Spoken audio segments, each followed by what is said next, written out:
बिस्मिल्लाहिर्रहमानिर्रहीम, अस्सलाम वालेकुम। लाइव डॉक्टर शाहिद मसूद के साथ मैं हूं सुमेरा सलीम। नाज़रीन, तोशाखाना के नए रेफरेंस में बानी पीटीआई और उनकी अहलिया बुशरा बीबी साहिबा का 8 रोज़ा जिस्मानी रिमांड मंजूर कर लिया गया है, जबकि चेयरमैन तहरीक इंसाफ बैरिस्टर गौहर साहब की जानिब से कहा गया है कि पाकिस्तान तहरीक इंसाफ में कोई फॉरवर्ड ब्लॉक नहीं है। पाकिस्तान तहरीक इंसाफ मुत्तहद है और मुत्तहिद ही रहेगी। जबकि मुल्क भर के लिए बिजली महंगी करने का नोटिफिकेशन भी जारी कर दिया है। हुकूमत ने बिजली के बुनियादी टैरिफ में 7.12 रुपए तक का इजाफे का नोटिफिकेशन जारी कर दिया है।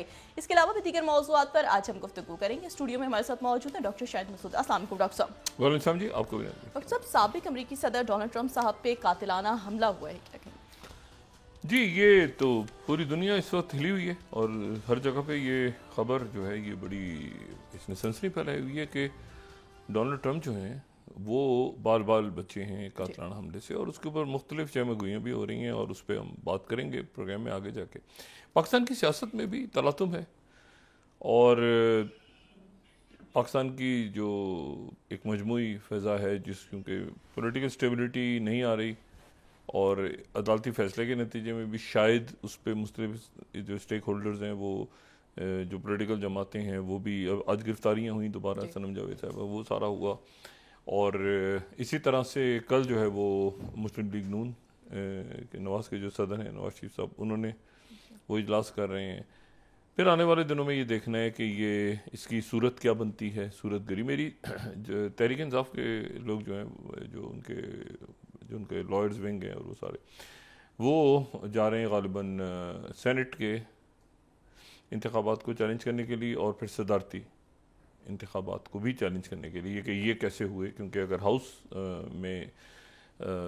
हाउस इस तरह से था तो वो फिर वो आने वाले दिनों में एक सियासी तलातुम यहाँ पे है। लेकिन देखना ही है कि बात में मैं वही करता हूँ कि पॉलिटिकल स्टेबिलिटी और उसके नतीजे में मईशत आपकी ठीक हो और सोशल जो अनरेस्ट है वो ख़त्म हो। अच्छा, बहुत बड़ी तादाद में पिछले दिनों एक सर्वेज हमारे सामने आए कि जी नौजवान जो हैं, अच्छा नौजवान भी क्या, और जो जाहिर है कि वो अपनी जो फैमिलीज़ हैं जो बिज़नेस का काम कर रहे हैं, जो बाकी लोग हैं, एप्टमा के ज़राए आज कह रहे हैं कि 2 साल में, ये मैं उनकी स्लाइड अगर जंग अखबार की दिखाऊं तो 12वीं स्लाइड वही कह रहे हैं कि 2 साल में 100 लार्ज स्केल फैक्ट्रीज़ बंद हो गई और हज़ारों लोग बेरोज़गार हो गए। अच्छा, इससे पहले जो है वो हमारे सामने ये आई थी ख़बर कि जी बहुत बड़ी तादाद में नौजवान जो हैं वो मुल्क छोड़ना चाह रहे हैं और चाहते हैं कि बाहर चले जाएं, जॉब अपॉर्चुनिटीज़ नहीं है, डिप्रेशन में हैं लोग, कैसे होगा ये मामला, तो ठीक करने पड़ेंगे। ज़ीशानुल हसन उस्मानी साहब अमेरिका से हमारे साथ हैं। ये इनकी कई किताबें उर्दू में, इंग्लिश में मौजूद हैं, इमर्जिंग टेक्नोलॉजीज़ पे, आर्टिफिशियल इंटेलिजेंस पे, क्रिप्टो करेंसी पे और डेटा सिक्योरिटी पे। ये डेटा साइंटिस्ट हैं बुनियादी तौर पे ख़ुद भी, और कई मुल्कों में और ज़ाहिर है कंप्यूटर साइंसेस के भी ये उस्ताद भी हैं, पढ़ाते भी हैं, इंटरेक्ट भी करते हैं लोगों से, और दुनिया के कई मुल्कों में इन्होंने अपनी खिदमात भी सर अंजाम दी हैं। उनसे ज़रा बातचीत करते हैं। ज़ीशान साहब अस्सलाम वालेकुम। वालेकुम अस्सलाम व रहमतुल्लाहि व बरकातुहू। ज़ीशानुल हसन उस्मानी साहब, मुख्तसर तौर पे अपनी ज़िंदगी का सफ़र बयान कीजिएगा। जी, मेरा ताल्लुक सक्खर से, इंटीरियर सिंध से, बेसिक एजुकेशन वहीं से की, मैट्रिक वहीं से किया, इंटर वहीं से किया, शाह लतीफ़ यूनिवर्सिटी खैरपुर से बैचलर्स किया, फिर एक मास्टर्स किया, फिर लम से मास्टर्स किया। उसके बाद फुल ब्राइट स्कॉलरशिप मिल गई तो मैं अमेरिका आ गया 2003-4 के अंदर।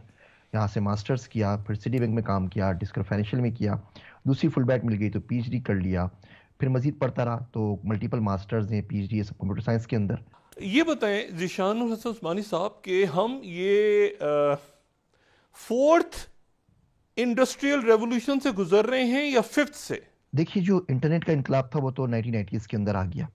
अब 34-35 साल बाद हम उसी स्टेज पे वापस खड़े हैं और अब ये ऑटोमेशन का और एआई का इनकलाब है। मैं जब भी बात करता हूँ, मेरा यूट्यूब चैनल भी है, मैं आपसे लिंक शेयर कर लूँगा, उसमें उमूमन ये बात करता हूँ कि हमारा मुकाबला चाइना से, इंडिया से, अमेरिका से नहीं है, हमारा मुकाबला ऑटोमेशन से है।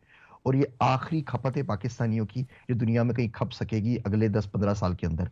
ये ट्रेन भी अगर हमने मिस कर दी तो फिर आप घर बैठे रहेगा, फिर कुछ नहीं होगा।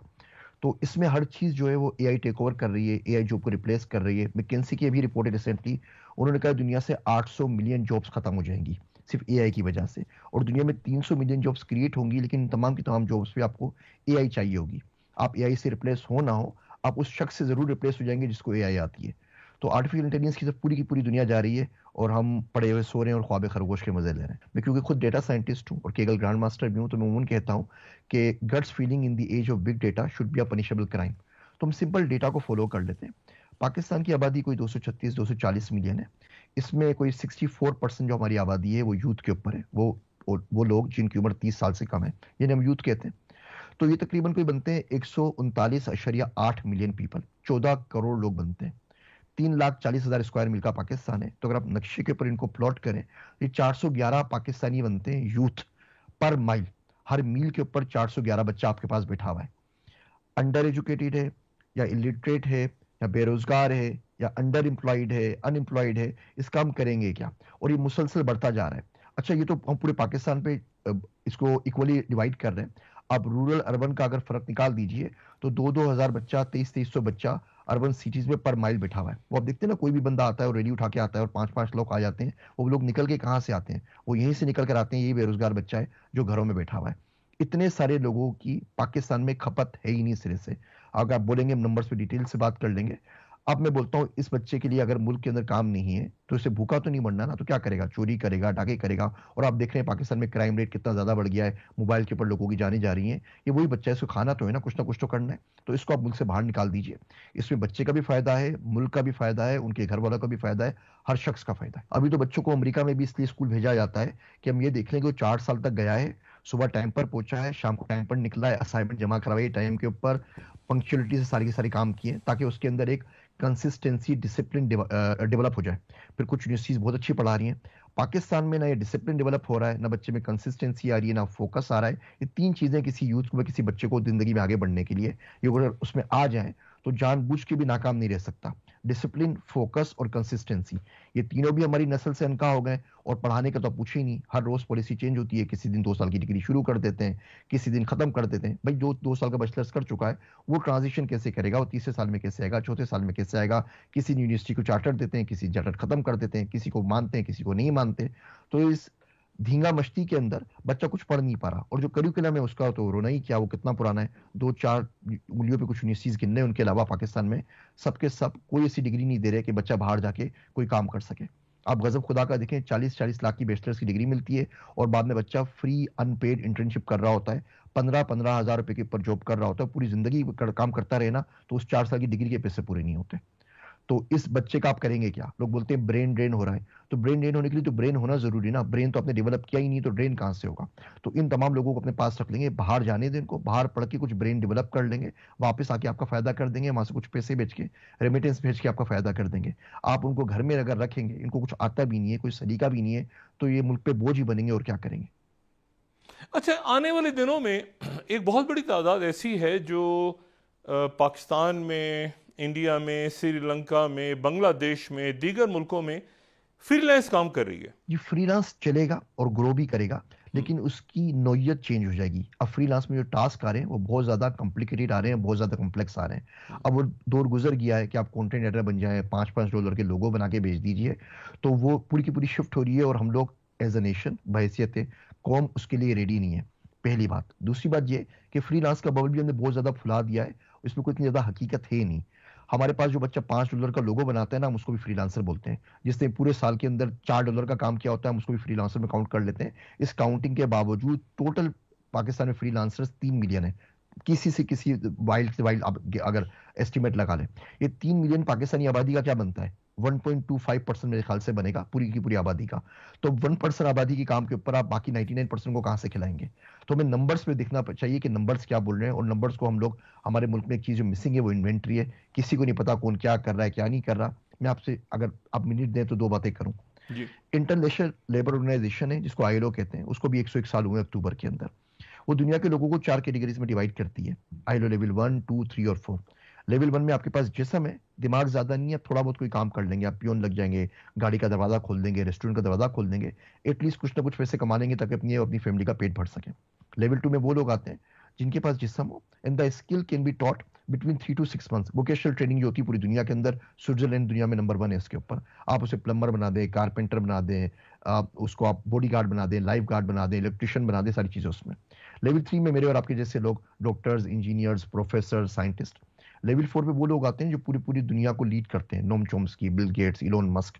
अमेरिका जैसे मुल्क के अंदर लेवल 4 के ऊपर 2.2% लोग हैं, 25 से 30% लेवल 3 पर होते हैं, बाकी 1 और 2 के ऊपर 70% होते हैं।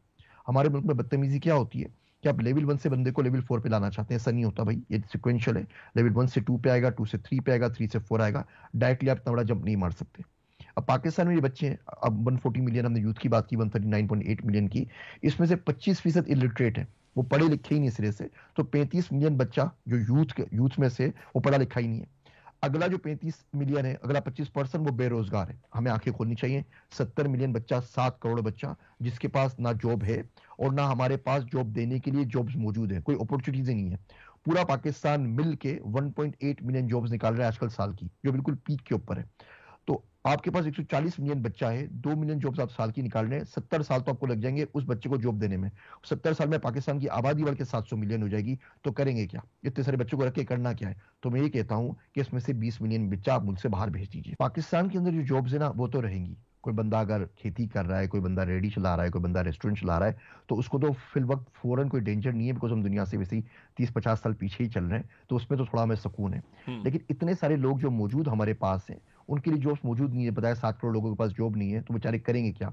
एक सर्वे के मुताबिक पूरी दुनिया में इस वक्त सबसे ज्यादा जो फ्रस्ट्रेटेड यूथ है between the age of 20 and 24, ये पाकिस्तान में कोई 58 मिलियन है, ये सबसे ज्यादा जो फ्रस्ट्रेटेड पूरी दुनिया में जो यूथ है वो पाकिस्तान की है। इतनी ज्यादा फ्रस्ट्रेटेड है, इसलिए आप देखते हैं क्राइम वगैरह भी और खुदकुशियां भी और तमाम चीजें, वो मरने मारने के लिए तैयार बैठे हुए हैं सारे के सारे।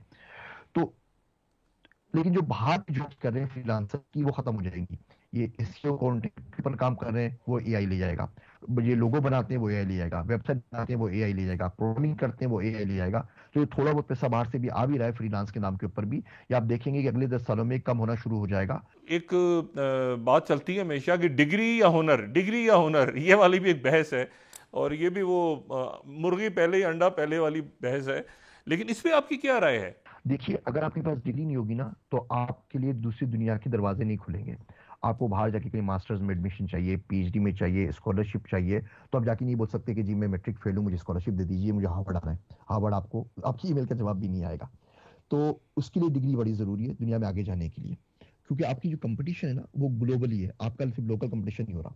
मेरी एक कंपनी जो भी रिसेंटली मैंने लॉन्च की, उसका नाम है स्किल्ड स्कोर। उसमें अपना आप सीवी अपलोड कर दें, लिंक्डइन अपलोड कर दें, वो आपको आपकी ग्लोबल कंपिटिटिवनेस बताता है कि पूरी दुनिया में ग्लोबली आप कहाँ फिट होते हैं। तो आपके पास अगर डिग्री नहीं है, और वो डिग्री मौजूद है फिलिपाइन के बच्चे के पास, श्रीलंका में, बांग्लादेश में, अफगानिस्तान में, इंडिया में, वो बच्चा आपकी जॉब ले जाएगा। इसके लिए डिग्री आपके लिए जरूरी है ताकि वो आपको स्टेज प्रोवाइड करे। तो जो स्टेम के अंदर साइंस, टेक्नोलॉजी, इंजीनियरिंग, मैनेजमेंट, इसके अंदर डिग्री करें, इसकी बहुत ज्यादा जरूरत है।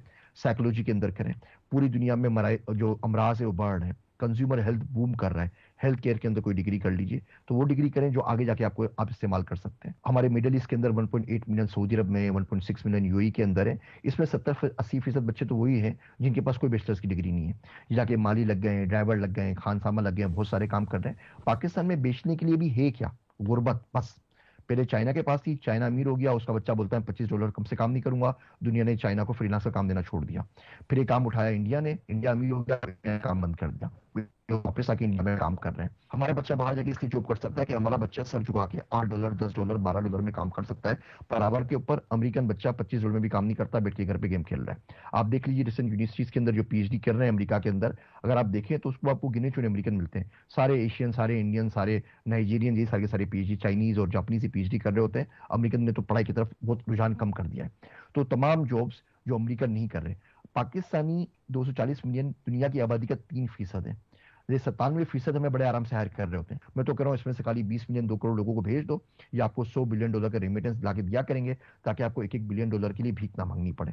तो जो भी बच्चा है पढ़ा लिखा है या नहीं, वो चले जाए, क्योंकि हमारा रेट कम है, और वो जो काम हम करने को तैयार हैं बाकी मुल्क वो काम करने छोड़ चुके हैं। तो जो बंदा मुल्क से बाहर जाके 9,000 बंदों का काम करेगा, वो ज्यादा बेहतर है उसको मुल्क में रख के आपको बोझ के तौर पे बर्दाश्त करना है, क्योंकि हमारे पास कैपेसिटी नहीं उसको बर्दाश्त करने की। हम इतनी जॉब्स क्रिएट ही नहीं कर सकते, इतनी अपॉर्चुनिटीज नहीं सकते, और बिजनेस के लिए पाकिस्तान बड़ा बुरा हो गया है।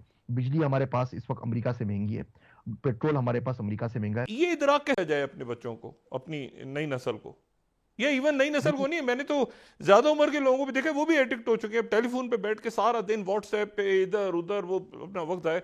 उनको कैसे बताया जाए कि ये इससे हटके भी और बहुत कुछ है इस फोन पे? जी देखिए, सबसे पहले जो मैं आपकी बात से इख्तलाफ करना चाहूंगा कि उनको इल्म नहीं है।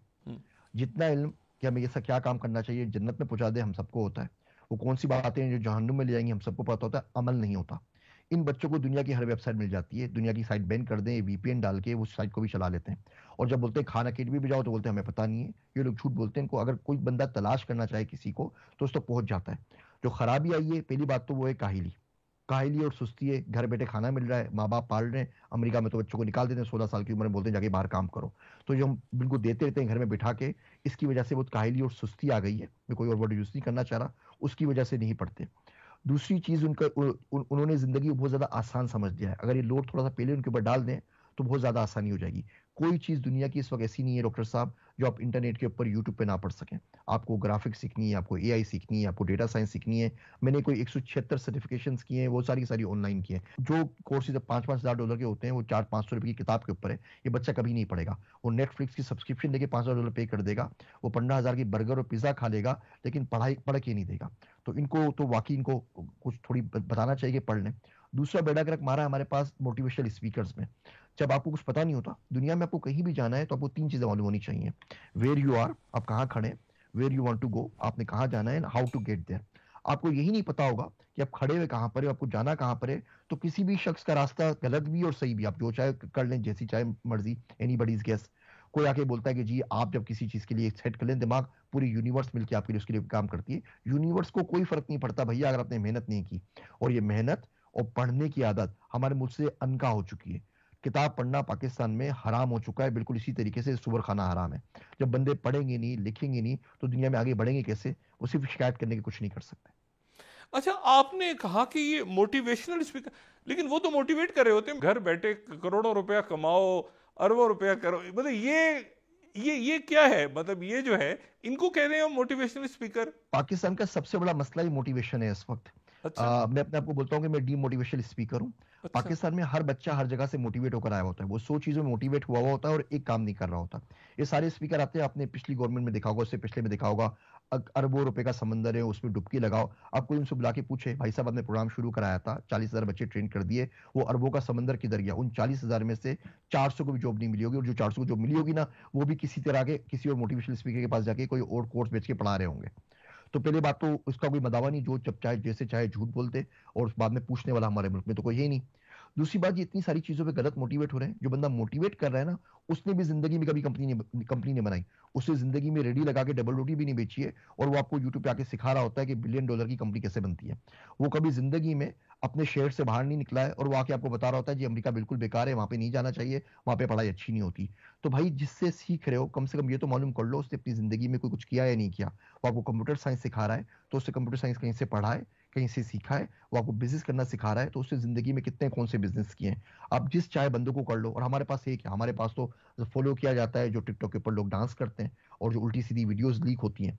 छोटी सी कोई वीडियो लीक हो जाए, 70-70, 80-80 लाख लोग डाउनलोड कर लेते हैं 24 घंटे के अंदर। जब पूरा मुल्क उसके ऊपर जा रहा है तो हम किसके पास जाके रहोगे भाई? एआई किसे कहते हैं, क्वांटम कंप्यूटिंग किसे कहते हैं, डस्ट प्रोग्रामिंग किसे कहते हैं, और ड्रोन ऑपरेटर्स के लिए कमर्शियल लाइसेंस आ गया, वो ले लीजिए। ये एलीट क्लास चाहती ही नहीं है कि आप आगे बढ़ सकें।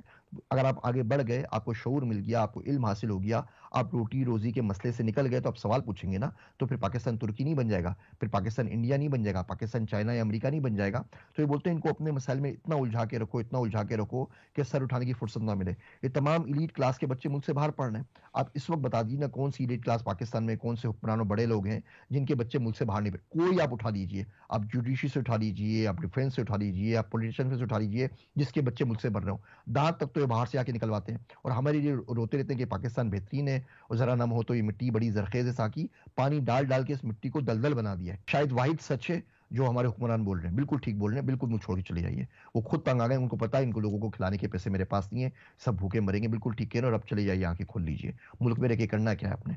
आप करके देखें ना इस मुल्क में बिजनेस, आप करके देखें जॉब, फिर आपको पता लगेगा कि क्या हो रहा है। पाकिस्तान में 3.2 मिलियन लोग गवर्नमेंट जॉब्स के ऊपर है। इंडिया हमसे 5 गुना बड़ा है, इंडिया में खाली 4.8 मिलियन है, हम 22% जीडीपी का गवर्नमेंट एम्प्लॉयज पे लगा देते हैं, इंडिया सिर्फ 14% लगाता है। इतनी सारी ministries, 55 ministries, this doesn't make any sense.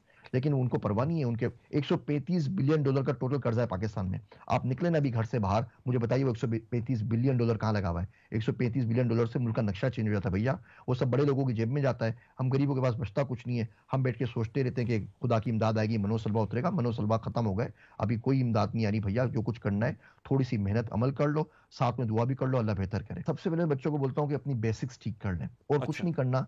आप बच्चों को जाके खान अकेडमी फ्री है, आज आप उसमें डाल दीजिए, वो खान अकेडमी से बच्चा 12वीं तक पढ़ ले, जो स्कूल पढ़ रहा है, जो कॉलेज पढ़ रहा है, आगा खान बोर्ड है, नई रोशनी बोर्ड है, जो बोर्ड है उससे बोर्ड, दानिश स्कूल है, गवर्नमेंट स्कूल है, मदरसा है, पढ़ ले, लेकिन खान अकेडमी 12वीं क्लास तक कर ले कम से कम, ताकि दुनिया में जो चीजें चल रही है उसको पता हो, उसको ज्योमेट्री का पता हो, कैलकुलस का पता हो, अलजेब्रा का पता हो, मैकाट्रॉनिक्स का पता हो, फिजिक्स का पता हो, बायोलॉजी का पता हो। जब बेसिक्स आपकी ठीक हो जाए तो आगे बढ़ने के लिए सबसे आसान रास्ता ये है कि आपने 2-3 फील्ड्स को मर्ज करना है आपस में, आपको क्रॉस डिसिप्लिन जाना है। आप कंप्यूटर साइंस जानते हो, साथ में आपको एग्रीकल्चर आता हो, आपको कंप्यूटर साइंस भी आता हो, आपको कंप्यूटर साइंस तो is like a parasite, it needs a body host to grow. आज यानी 2024 में जब हम बात कर रहे हैं जुलाई में, तो स्टार्टअप कहाँ खड़े हैं पूरी दुनिया में? हर बच्चा या हर शख्स चाह रहा है कि मैं भाई एक एंटरप्रेन्योर बन जाऊं और एक स्टार्टअप शुरू करूं और वो जो यूनिकॉर्न बना के और फिर पूरी दुनिया में छा जाऊं। जी। पाकिस्तान स्टार्टअप्स के लिए बहुत ज्यादा मौजूद जगह नहीं है, पाकिस्तान में अपॉर्चुनिटी बहुत ज्यादा है, क्यों यहाँ पे काम ही नहीं हो रहा। तो बहुत अच्छी बात है, आपको करना चाहिए, लेकिन आपको उसका साथ भी मिलना चाहिए ना, आपको बिजनेस कम्युनिटी का साथ हो, आपके पास एक्सेस टू फाइनेंस हो, आपके पास रेगुलेटरी जो हो अफेयर्स हो, वो आपका साथ दे रहे हो। दुनिया की हर चीज़ आपके खिलाफ हो, हर हवा आपकी चला के खिलाफ चल रही हो, तो आप कैसे सर्वाइव करेंगे? दुनिया के अंदर स्टार्टअप्स का जो फेल्यूर रेट है वो तकरीबन 90% है, पूरी दुनिया के अंदर ओवरऑल। अमेरिका में भी यही है, बहुत सारे स्टार्टअप फेल जाते हैं, लेकिन जो एक आध चल जाते हैं ना, वो पूरी पूरी मुल्क को संभाला दे देते हैं। जो एक चल जाता है वो फेसबुक बन जाता है, वो गूगल बन जाता है, वो ट्विटर बन जाता है, वो स्पेस एक्स बन जाता है, वो एनवीडिया बन जाता है, वो हायोंडाई बन जाता है, वो सीमेंस बन जाता है, और एक एक मुल्क कंपनी पूरे पूरे मुल्कों को चला देती है।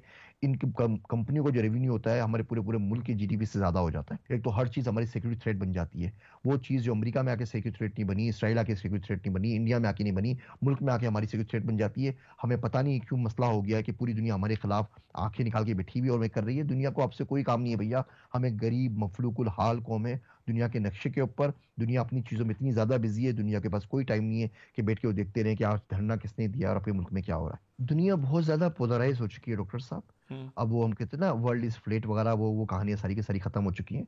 ग्लोबलाइजेशन के बदले डी ग्लोबलाइजेशन की तरफ जा रही है। आपने अपना ब्लॉक चूज करना है। आप चाइना की साइड पर हैं, चाइना का बाय द वे वो एलएलएम मॉडल आ चुका है इंडियन के नाम से और बहुत बेहतरीन है। चाइना कम से कम यूएस से इस वक्त एआई के अंदर 10 साल आगे, इतना आगे चाइना यूएस से। तो अच्छा। यूएस वाले तो बेचारे अभी केचप वाला गेम खेल रहे हैं, और मैं यूएस में रह के सिस्टम्स देख के आपसे बात कर रहा हूँ। तो आप अपना ब्लॉक चूज कर लिया, आपको चाइना जाना है, चाइना के लोगों को अच्छी अच्छी अंग्रेजी नहीं आती, इनके प्रोफेसर पाकिस्तानी बच्चे ढूंढ रहे होते हैं, आप ये 20 मिलियन बच्चों को चाइना भेज दीजिए, आप उस ब्लॉक में आ जाइए। फिर आप एक तरफ रहिए। ये जो हमारी मुनाफकत है ना कि हम सुबह कहीं होते हैं शाम कहीं होते हैं, ये हमें ले डूबिए कहीं का नहीं छोड़ा है। अब एक दफे ब्लॉक कर लीजिए, लड़ाई शड़ाई छोड़िए, इनके ऊपर कर लीजिए। पूरी दुनिया के अंदर 2 बिलियन जो मुसलमान हैं, हम कंज्यूमर्स हैं, हम प्रोड्यूसर्स नहीं है। नेटफ्लिक्स बाहर बनता है, हम उसको देखने लग जाते हैं, यूट्यूब बाहर बनता है, हम उसको इस्तेमाल करना शुरू कर देते हैं, वर्ड पावर पॉइंट बाहर बनता है, हम उसको यूज करना शुरू कर देते हैं, ऑपरेटिंग सिस्टम बाहर बनता है, आईफोन बाहर बनता है, हमने अभी तक बनाया कुछ नहीं। बहैसियत मुसलमान 2 बिलियन है, हम किसी ने को कर रहे हैं। जब तक हम प्रोड्यूसर्स नहीं बनेंगे, जब तक हम चीजें खुद से नहीं बनाने लगेंगे, हमें दुनिया में हम कहीं पर भी जा सकेंगे, हम इसी तरह जिंदगी भर कंफ्यूज रहेंगे। कोई मुझसे पूछता है पाकिस्तान का डोमेन लेना हो तो क्या लो, मैं बोलता हूँ confused.com ले लो, बिल्कुल परफेक्ट है पाकिस्तान के हिसाब से। तो अब मुझे पता है मुझे बहुत से लोग इस पे बुरा भला कहेंगे, लेकिन मुझे इस कहने में कोई आड़ नहीं है, क्योंकि ये हमने अपनी हालत कर ली है। उस प्रोड्यूसर बनने के लिए हमें पढ़ना पड़ेगा। मिडिल जो ब्लॉक्स हैं दरमियान में, जो दोनों तरफ बैलेंस कर रहे हैं अपनी टेक्नोलॉजी को, वो कैसे कर रहे हैं? उनके पास कोई ऑप्शन नहीं है ना, वो जो चीज जहां से सस्ती, जहां से अच्छी मिलती है वहां से ले लेते हैं। कुछ सिस्टम इस पे लगा दिए, कुछ सिस्टम इसके ऊपर लगा दिए। हमारा घर होता है ना, आप मिसाल के घर देख लीजिए, तो गाड़ी शायद आपके पास जापानीज हो, और एसी शायद आपके पास फ्रांस का हो, और फ्रिज आपके पास शायद पाकिस्तान का हो, और कोई और डिवाइस आपके पास शायद जर्मनी का चल रहा हो। तो आप भी बैलेंस करें ना घर के अंदर, वो उसको स्टेट लेवल पे बैलेंस कर रहे हैं, बिल्कुल इस तरह जैसे हम घरों पे कर रहे होते हैं। मैं आपको बोलूँ आपने सिर्फ अमेरिकन प्रोडक्ट लेनी और कोई चीज नहीं लेनी, आप बोलेंगे नहीं दिशान भाई, गाड़ी तो मुझे जापानीज ही पसंद है, और फ्रिज तो मैं पहले का पाकिस्तानी का ही लूंगा, और जो एसी होता है वो जर्मनी का अच्छा था। पूरी दुनिया कर रही है, अमेरिका भी ऐसा कर रहा है। जब ये टेक्नोलॉजी उसकी डेवलप कर लेते हैं, मुतबादिल टेक्नोलॉजी बना लेते हैं, तो अमेरिका बोलता है कि ठीक है, आज के बाद आप जूम यूज ना करें, आप स्काइप यूज कर लें, या आप जेट ब्लू यूज कर लें, आप हुआवी यूज ना करें, उसके बदले आप हमारे हमारा कोई डिवाइस है वो यूज कर ले, लेकिन मुतबादिल बनाने के लिए चाहिए ना। वो होता है ना कि बच्चे को एक सर्टिफिकेट दे दिया जी, कोर्स करो 4 महीने में यही सीख जाओ, 3 महीने में ये बच्चे खड़े हुए लाइनें ये क्या मतलब, ये बेवकूफ़ बना रहे हैं, क्या कर रहे हैं बच्चों के साथ? अच्छा, इसमें देखिए 2-3 रुख हैं। पहली बात तो जो लोग ये काम कर रहे हैं उनकी नीयतों पे कोई शक नहीं है, वो बहुत अच्छा काम चाह रहे हैं। वो चाहते हैं पाकिस्तान के मासिस जो हैं वो नई टेक्नोलॉजीज को पढ़ें, पाकिस्तान के अंदर लोग बहुत ज़्यादा इन चीज़ों को सीखें। उसका फ़ायदा ये हुआ है कि आवाम के अंदर शऊर बढ़ गया है। अब आवाम में अभी किसी वाले से भी पूछे ना जाके AI क्या है, तो वो भी शायद कुछ चीज नाम ले दे, दो चार वेबसाइट शायद वो भी आपको बता दे। तो इससे जो माशरे के अंदर एक्सेप्टेंस बढ़ी है, इन चीज़ों का शऊर बहुत ज़्यादा पड़ा है, इनका बहुत बड़ा कंट्रीब्यूशन है। मसला ये है जो चीज़ वो पढ़ा रहे हैं उसका कंटेंट उनके पास नहीं है, जो चीज पढ़ाना चाह रहे हैं उसके स्ट्रक्चर उनके पास मौजूद नहीं है। जो चीज 4 साल में सीखनी चाहिए वो खोल के पिलाना चाहते हैं 3 महीने के अंदर। कोई दो एक्सेप्शन बच्चे होते हैं हर क्लास के अंदर होते हैं, A1 ग्रेड वाले, वो 4-5 सीख जाते हैं, वो उनकी मिसालें दे के बताते हैं, उससे 10 साल 20 साल कमाए। जो 99% बच्चे हैं जिनको पूरा टाइम चाहिए था, जिनको 4 साल चाहिए थे, जिनको स्ट्रक्चर चाहिए थे, वो उनको नहीं मिल सके, उसकी वजह से डिसअपॉइंट किए, क्योंकि बड़े बड़े दावे करते हैं। ये सरासर झूठ है, सरासर लोगों को बेवकूफ बनाना है। नीयतें उनकी ठीक होंगी, वो जाने, अल्लाह जाने, कुछ काम बेहतर से हुआ है। लेकिन अगर 3-3 महीने करके कोर्स किसी तरह करना होता ना, तो ये काम अब से नहीं बहुत पहले से कर रहे हैं। जावा पाकिस्तान ने पढ़ानी शुरू की थी 99 के अंदर, और तब से ये दावे सारे के सारे चल रहे हैं कि ये होगा वो होगा। हम 25-26 सालों से सिर्फ दावे ही कर रहे हैं, उसका जो आउटपुट निकलना चाहिए उसका 1% भी नहीं निकल पा रहा। जी। अच्छा, अब बड़ी इन्होंने यानी सच्ची कड़वी बातें हैं, तो जाहिर है कि, और वो यही है कि अब ये जो 4th या 5th इंडस्ट्रियल रेवोल्यूशन चल रहा है पूरी दुनिया में, और तेज़ी के साथ टेक्नोलॉजी आगे जा रही है, और उसमें लोग पैसा, स्टार्टअप्स बन भी रहे हैं। मतलब बच्चों को पता होना चाहिए इस चीज़ का, आपका जो निसाब तालीम है वो कहाँ पे है।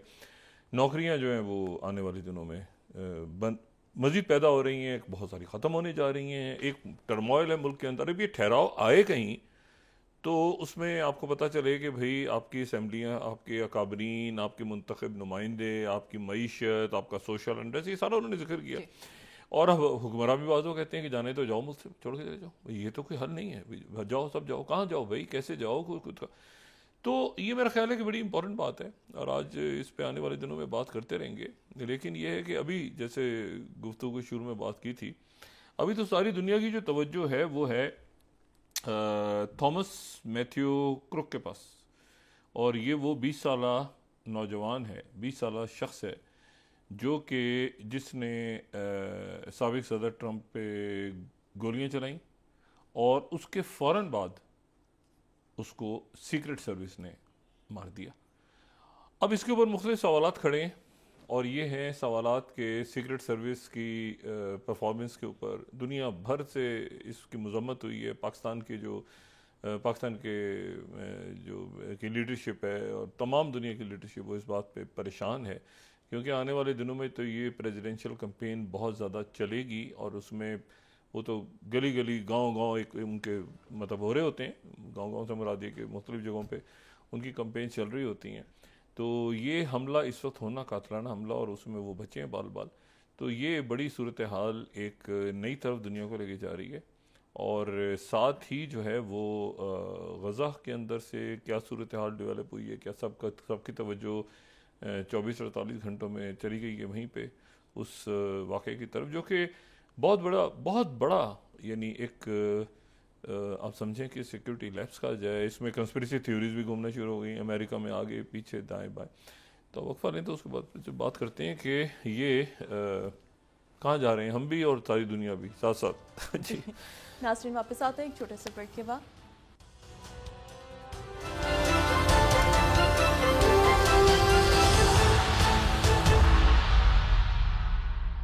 वेलकम बैक नाज़रीन। डॉक्टर साहब, बिजली की कीमतों में एक बार फिर इजाफा किया गया और जमात इस्लामी की जानिब से जो है धरना दिया जा रहा है। तहरीक लबैक का भी बहुत बड़ी तादाद में उनके जो कारकुन हैं वो भी इस्लामाबाद में मौजूद हैं अपनी डिमांड्स लेके। और ये आने वाला हफ्ता जो है इसमें देखते हैं कि कुछ सियासी तलातुम कम हो, ताकि उसके नतीजे में कोई मईशत की कोई बेहतरी की कोई अच्छी खबर है। लेकिन ये जो अमेरिका में हुआ है इसकी दो बड़ी बातें। पहली बात तो ये है कि ये जो बंदा है थॉमस मैथ्यू, इसकी उम्र 20 साल। अगर हम इसका इसका हम वोटर रजिस्ट्रेशन देखें तो इसकी 20 साल उम्र है, इसने गोलियां चलाई फॉर्मर प्रेसिडेंट ट्रंप पे जी। और प्रेसिडेंट ट्रंप इसने, अच्छा ये जो है ये रिपब्लिकन यानी उन्हीं की जमात, ऑपोजिट जमात से ये जो है ये रजिस्टर हुआ है और लेकिन दरमियान में इसने कोई वोट इधर उधर भी डालने हैं। यंग लड़का 20 साल का, इसकी उम्र भी ज़्यादा नहीं, कोई क्रिमिनल रिकॉर्ड भी इसका नहीं था। अच्छा ये अगर हम देखें तो ये जहाँ पर ट्रंप की अगर वो फुटेज देखें तो ट्रंप जब स्पीच करने चढ़े हैं तो 6:15 लोकल टाइम जो है वहाँ पर उनको ये गोलियां लगी हैं और ये जो इलाका है जहाँ पर उन पे फायरिंग हुई है तो उस जगह से तकरीबन आप समझें कि बहुत ज़्यादा डिस्टेंस नहीं है उस मकाम का जहाँ पे ये जो फायरिंग करने वाला शख्स था ये मौजूद था और ये ओपन एयर में था। ये जो जगह आई है, अच्छा ट्रंप जो है वो पहले तो उन्होंने स्पीच करनी शुरू की, फिर उन्होंने हाथ हिला के राइट साइड के ऊपर गालिबन उसी तरफ जहाँ से गोलियां आ रही थी उन्होंने वो चार्ट, इमिग्रेशन के चार्ट की तरफ उन्होंने पॉइंट किया। इसी दौरान जो है वो बंदा जो है उसने वो ओपन एयर में बैठा हुआ था। पहले तो ट्रंप ने अपने पहली बुलेट तो इनको कान पे गुजरी तो इनको ख्याल नहीं हुआ, फिर दूसरी, तीसरी और फिर साथी के नीचे बैठे और उसके नतीजे में वो गोलियां जो थी वो बच गए और फिर वो उलहूलुहान और फिर उन्होंने उठाया और वो मतलब हम जीतेंगे और हम अमेरिका फाइट और चार्ज भी क्राउड पूरा चार्ज हो गया। अब यहाँ पर इशू, अच्छा जो अमेरिका के ये वाक़यात इसलिए बड़े खौफनाक हैं कि 4 प्रेसिडेंट्स उनके जो हैं उनको पहले हमले तो बहुत हुए हैं लेकिन ये है कि 4 प्रेसिडेंट्स उनके मारे जा चुके हैं और उनके जो प्रेसिडेंट हैं उनके जो उनकी यानी फर्स्ट लेडी हैं, जो साबिक प्रेसिडेंट्स हैं, जो उनके बच्चे हैं यानी 16 साल से कम उम्र और जो बाहर से मुल्कों के सरबराहान आते हैं उनको सीक्रेट सर्विस देखती है अमेरिका की सीक्रेट सर्विस एक अलग इदारा है बिल्कुल, जिनको मैन इन ब्लैक कहा जाता है। यानी वो यूनिफॉर्म में नहीं, जो मैन इन ब्लैक खड़े होते हैं ना, जो बिल्कुल प्रॉपर ब्लैक सूट्स में और वो चारों तरफ से, तो वो मैन इन ब्लैक जो है वो उनकी सीक्रेट सर्विस है। ये सीक्रेट सर्विस जो ही बनाई थी इब्राहिम लिंकन ने, जो थोड़े दिनों के बाद खुद कत्ल हो गए थे। और उस ज़माने का अगर हम देखें, इब्राहिम लिंकन जो पहले सदर अमेरिका के कत्ल हुए थे, तो उस ज़माने का न्यूयॉर्क टाइम्स ढूंढ के निकाला है हमारी टीम ने, और वो जो न्यूयॉर्क टाइम्स है उस ज़माने का, वो बताता है कि जी किस तरह से इब्राहिम लिंकन जो हैं वो अपनी फैमिली के साथ गए हुए थे। अच्छा फिर रिवॉर्ड, क्योंकि भाग गया था बंदा, 4 बंदों का वो रिवॉर्ड इशू हुआ। ये हुआ है 1865 के ये इश्तिहार हैं, ठीक है ना, और $50,000 और ये बंदों की तलाश हो रही थी। उसके बाद बंदा पकड़ा गया, ठीक है, एक जगह छुपा हुआ था, 10-12 दिन बाद वो पकड़ा गया, उसके बाद उसको सजाए मौत हो गई। तो वहाँ से, लेकिन उसके बाद फिर ये हुआ कि ये, और ये न्यूयॉर्क टाइम्स है, और ग्रेट लॉस असैसिनेशन हुई इब्राहिम लिंकन की और ये सारा।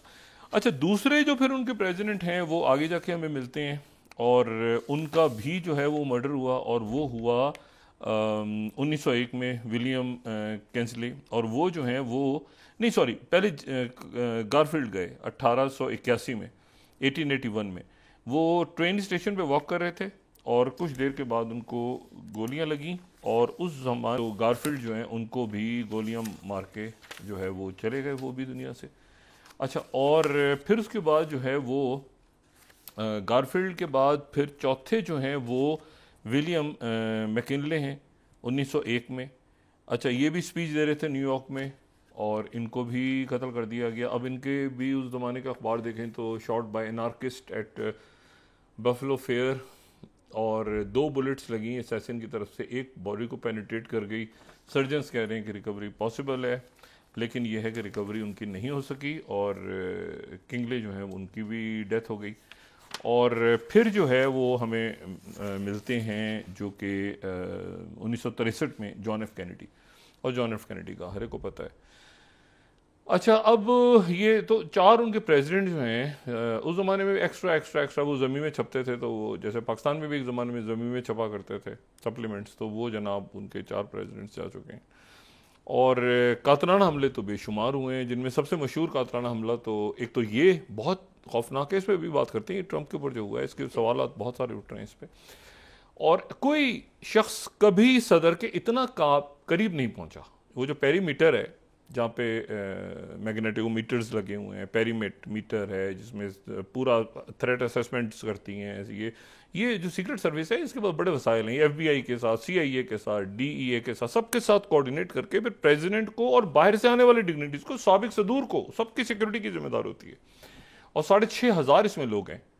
इनकी अगर डिटेल्स देखें ना US सिक्योरिटी सर्विस की, तो ये बेस्ट ऑफ द बेस्ट लोग हैं। और एजेंसी को अगर हम देखें तो ये 1865 से ये चली आ रही है। शुरू में ये ट्रेजरी डिपार्टमेंट के अंडर थी, क्योंकि उस जमाने में डॉलर के ऊपर था हिसाब किताब। बाद में ये जो है होमलैंड सिक्योरिटी के अंडर चली गई।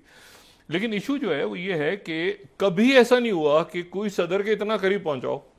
इससे पहले अगर कोई सदर के इतना करीब पहुंचा है तो वो जब रोनाल्ड रेगन के ऊपर अटैक हुआ है, और रोनाल्ड रेगन पे जो अटैक हुआ है तो उनको जो मारने वाले साहब थे, अब ये भी एक अजीब सी बात है, जिन्होंने गोलियां चलाई थी रोनाल्ड रेगन पे, वो अभी भी जिंदा हैं और आज़ाद हैं। क्योंकि हुआ ये कि उन्होंने गोलियां तो चला दी, लेकिन उन्होंने गोलियां चलाने की वजह ये बयान की अदालत में, जिन्होंने रेगन पे अटैक किया था।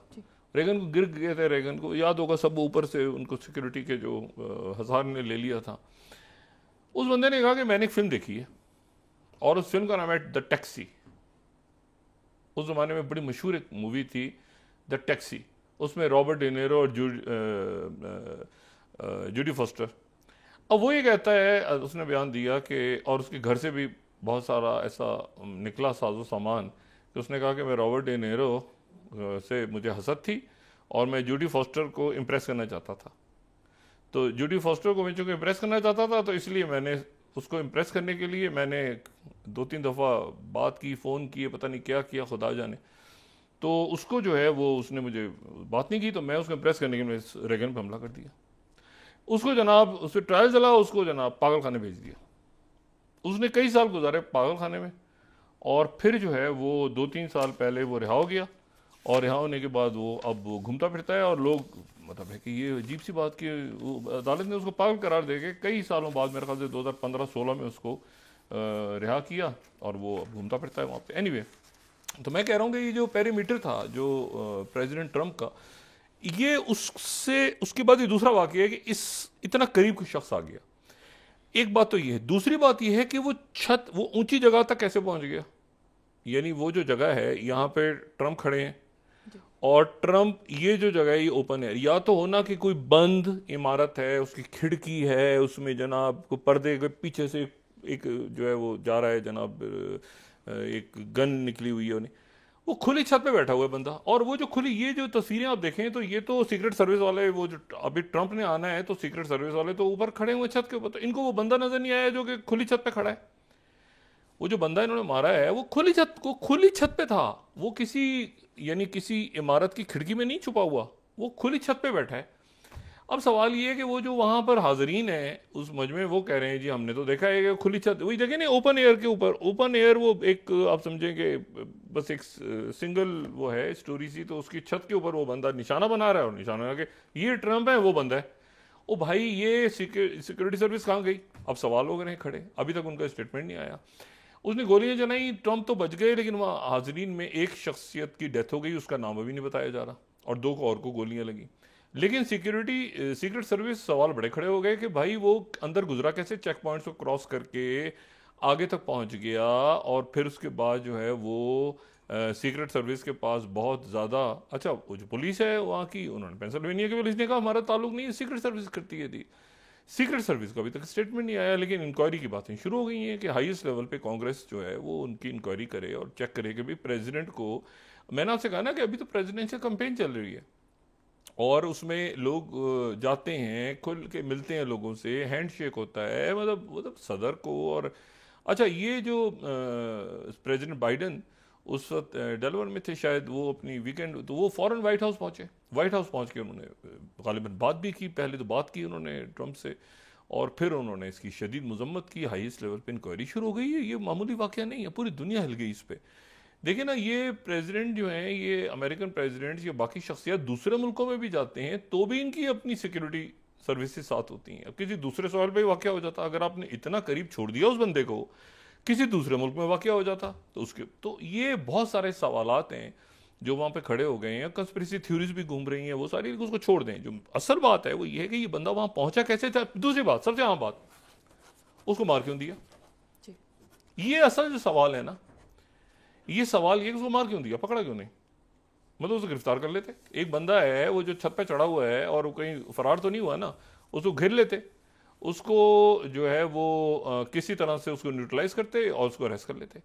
अब जो ये है कि उसकी, अच्छा फिर ये AR-15 जो राइफल्स हैं, ये AR-15 राइफल्स तो असॉल्ट, ये इसको असॉल्ट राइफल ना कहा जाए, ये AR-15 सबसे जो पॉपुलर राइफल है, ये उनकी कंपनी है जो कि मतलब उसका मुखफ़फ़ है AR-15। ये वहाँ पे जो असॉल्ट राइफल कहलाती नहीं है, ये हंटिंग राइफल कहलाती है। यानी ये हंटिंग, ये आम लोग जो आर्मलाइट कंपनी थी उनकी, उसने बनाई थी 1950 में, तो ये सबसे पॉपुलर है। और 20 में से 17 वाकयात इस गन की वजह से हुए। ये सबसे बड़ा रौला है कि इसको लेके कभी कोई स्कूल में घुस जाता है, बच्चों को मार देता है, कभी ये जो गन लॉज का इशू तो है ना, इससे उसने गोली चलाई है, ये बंदा है। अब सवाल ये है कि उसको जिंदा क्यों नहीं पकड़ा, मार क्यों दिया? ये इतनी खौफनाक वेपन है ये कि इसका, ये मैंने आपसे कहा ना, ये हंटिंग के लिए इस्तेमाल होता है, ये कंपीटिटिव, मतलब इसको वो असॉल्ट कहते ही नहीं है। लेकिन इसकी एक बुलेट जो है, मतलब ये 100 के करीब बुलेट्स, गालिबन 30 से 100 बुलेट्स तेजी के साथ राउंड पूरा होता है। अगर आप किसी पे स्प्रे करें बुलेट्स का तो वो तो उसकी तो छन्नी हो जाता है वो। लेकिन एक गोली के अंदर इतनी पावर होती है कि खोपड़ी उड़ जाती है पूरी। तो प्रेसिडेंट जो ट्रंप हैं, वो एक तो वो ऐसे करके खड़े हैं, तो वो पीछे परचम अमेरिकन फ्लैग है, तो हवा चल रही है, तो उन्होंने अपने आप को सेव किया। दूसरी जो चीज़ है वो ये है कि ये जो राइफल है, इसको बराए करम ये तो असॉल्ट, मैंने कहा ना AR-15 है, तो ए से असॉल्ट ना समझा जाए उसको, हंटिंग या वो कहते हैं वो हर चौथा पांचवा आदमी इसको लेके घूम रहा होता है। तो ये, लेकिन बड़े सवाल खड़े हुए हैं इससे, और हमारी तरफ से तो ख्वाहिशात पाकिस्तान की तरफ से तमाम ही लोग परेशान हो गए थे भाई कि ये कैसे हो गया। और वो अभी कंपेन चलनी है, अभी उनके लोगों ने ट्रैवल करना है, उनकी फैमिलीज़ हैं, और फिर ना सिर्फ ये कि वो प्रेसिडेंट को, बल्कि साबिक प्रेसिडेंट्स को, उनके साबिक जो फॉर्मर जो फर्स्ट लेडीज़ हैं उनको, उनके अहले खान, तो ये एक ऐसी जगह चला गया अमेरिकी माशरा बदकिस्मती से, जहाँ पर एक तरफ तो हमें ये गन लॉस वहाँ पे नहीं समझ आ रहा कि बंदा, दूसरा ये कि सिक्योरिटी पैरामीटर को कैसे क्रॉस करके सारे वो चेक करके आगे पहुँच गया बंदा। तो ये बड़े सवालात हैं जो आने वाले दिनों में उठेंगे। और इस दौरान मोहम्मद एफ के बारे में कहा जा रहा है वो जिंदा है, हमास कह रही है कि वो जिंदा है। अब उस चक्कर में इसराइल ने जो है वो जनाब, एक इतला है तो 100 से ज़्यादा, एक कह रहा है 140, आज भी शहादतें हो गई। मोहम्मद एफ जिंदा है और हमास ने कहा कि वो तो बिल्कुल अपना काम मामूल के मुताबिक सर अंजाम दे रहे हैं। और ये है कि पहले खबर आई कि जी वो इन्होंने प्रेस कॉन्फ्रेंस कर दी, नेतन्याहू ने कामयाबी का ऐलान कर दिया। फिर उन्होंने कहा नहीं वो नहीं, जो खान यूनस का कमांडर था वो एक मकामी कमांडर मारा है हमने, वो नहीं मारा, मोहम्मद एफ जिंदा है। अब उसके चक्कर में 100 के लगभग और फ़लस्तीनी शहीद हो गए, तो वो चार्जशीट बढ़ती जा रही है। और दरमियान में हमास की तरफ से पहले ही खबर आई कि जी वो मुज़ाकरात से अलग हो रहे हैं। थोड़ी देर पहले उन्होंने कहा कि हम मुज़ाकरात का हिस्सा हैं और जंगबंदी आगे बढ़ाई जाए, और हम जंगबंदी के मुहदे पे काम है। एमोस जो ह्यूस्टन है, उन्होंने लेबनान में काफ़ी कामयाबी का दावा किया है। उन्होंने कहा है कि जो 15 नुकात इसराइल और लेबनान के दरमियान थे, उसमें से वो तो कोई 9-10 पे वो एग्री कर गया है इसराइल कि हम कहाँ तक जाएंगे। कुछ पे हमास ने फ्लेक्सिबिलिटी दिखाई है, कुछ पे इसराइल ने दिखाई है। और ये बात उन्होंने एमोस ह्यूस्टन ने फ्रांस को बताई कि फ्रांस इसमें एक स्टेक होल्डर है। ये जो एग्रीमेंट है बिटवीन इसराइल एंड लेबनान, तो इसमें जो है अब वो भी एग्रीमेंट आगे बढ़ रहा है। बहुत हिकअप्स हैं, बहुत गैप्स हैं, बहुत इसमें प्रॉब्लम्स हैं, लेकिन ये है कि किसी सूरत, और नेतन्याहू ने झूठ बोला रात को कि मैंने तो वही बात की है, प्रेस कॉन्फ्रेंस, झूठ आदमी, उसने प्रेस कॉन्फ्रेंस की, वो तो बाइडन की बात थी, मैं तो बिल्कुल कायम हूँ उस पर। वो बाइडन की बात थी तो फिलाडेल्फिया कॉरिडोर पे कहाँ से आ गए बीच में? तो ये फिलाडेल्फिया कॉरिडोर होगा और इफ्ला होगा, ठिमाकरा, और इसको करो अनाउंस। तो मेरा ख्याल ये है कि ये अब यानी इस सारे वाक़यात पे ज़ाहिर है कि तवज्जो तो उधर है सारी दुनिया की, लेकिन उसका मकसद ये हरगिज़ नहीं है, और हमारी नई ख्वाहिशात कि वहाँ अमेरिका में वायलेंस ना हो, लेकिन इसका मतलब ये हरगिज़ नहीं है कि ये जो कत्लेआम जारी है उसको साइड पे कर दे दुनिया, और इसके ऊपर मुज़ाकरात आगे हो भी रहे हैं। इनका ख्याल ये था कि शायद ये 100 लोग शहीद करके, अब मोहम्मद दैफ जिंदा रहे उनकी ताल्लुक है नहीं, बहुत सारे हमास के और लोग आगे पीछे हो जाते हैं इस तरह के, लेकिन उसका मकसद ये हरगिज़ नहीं होता कि आप जो है वो कहेंगे जी वो माहिदा ख़त्म हो गया। तो हमास ने भी अच्छा किया, उन्होंने कहा माहिदा जारी है, और वो बंदा अगर उसकी डेथ भी हो जाती तो भी हमास जारी रखती, क्योंकि आगे कॉज जो है वो ये कि 2 स्टेट सोल्यूशन की तरफ जाना है। तो बात ये सारी कि इस मरहले पे 100 लोग और शहीद कर दिए इन्होंने, और मतलब अलाइव और डेड उससे रिगार्डलेस एग्रीमेंट को आगे लेके जाना है आपने। असल बात है एग्रीमेंट को आगे लेके जाना है और सीज फायर करवानी है और परमानेंट सोल्यूशन की तरफ जाना है, और वो अभी अपनी जगह इंटैक्ट है। टॉक्स भी मौजूद हैं, इजिप्ट में भी हो रही हैं, कतर में भी हो रही हैं, बाकी जगहों पे भी हो रही हैं, और ये जो है अब देखते हैं कि कल अगले 1-2 दिन तक ये आलमी सियासत में भी बड़ी तब्दीलियाँ आ रही हैं, और साथ ही पाकिस्तान में हमारी दुआ है कि स्टेबिलिटी आए जल्द से जल्द, ताकि हम ये सवाल करना ही ख़त्म करें कि अब नौजवानों ने क्या करना है। भाई नौजवानों के जहनों में सवाल तो पूरी दुनिया में है कि हम क्या करें, लेकिन ये जो बात है कि उनका सिलेबस, उनका कैरियर, उनकी प्रॉपर एक सुकून, उनको एक पता चले, स्टेबिलिटी आए मुल्क में, मईशत अगर ठीक है एक आर्जी तौर पे एक मसाइल हैं भी, तो उनका कोई लॉन्ग टर्म स्ट्रेटजी तो हमने बनानी है। तो ये जो है बस हम दुआ करते हैं कि आने वाले दिनों में दुनिया के हालात भी बेहतर हों और पाकिस्तान के भी बेहतर। जी बहुत शुक्रिया डॉक्टर साहब। नाज़रीन के साथ ही आज का प्रोग्राम अपने अख्ताम को पहुंचा। मुझे सुमेरा सलीम को इजाज़त दीजिए। अल्लाह ने के बाद जी डॉक्टर साहब अपने दोस्तों रिश्तेदारों के के लोगों का सब ख्याल रखिएगा। अल्लाह हाफिज़।